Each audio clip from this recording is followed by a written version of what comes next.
জানাজা নামাজে সিজদা দেওয়া হয় না কেন? গুরুত্বপূর্ণ প্রশ্ন।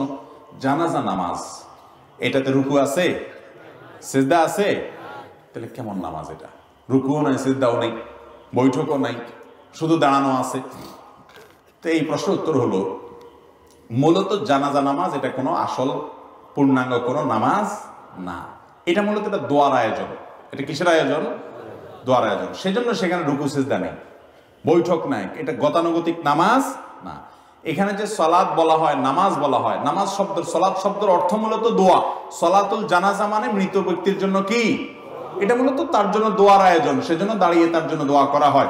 রুকু সিজদা তো আল্লাহ তাআলার প্রতি কৃতজ্ঞতা নিবেদন। এখানে আল্লাহর প্রতি কৃতজ্ঞতাটা মুখ্য না, মুখ্য হলো মুর্দার জন্য কি করা, ওই দোয়ার প্রয়োজনে আল্লাহর প্রশংসা করি, আমরা সানা পাঠ করি, আল্লাহর প্রশংসা আমরা সেখানে করি, ফাতিহা পাঠ করি, দুরূদ পাঠ করি, নবীজির প্রতি দুরূদ, যাতে করে দোয়া কবুল হয়।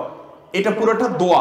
জানাজা নামাজটা মূলত কি, এটা কোনো গতানুগতিক নামাজ না, যার কারণে সেখানে রুকু সিজদা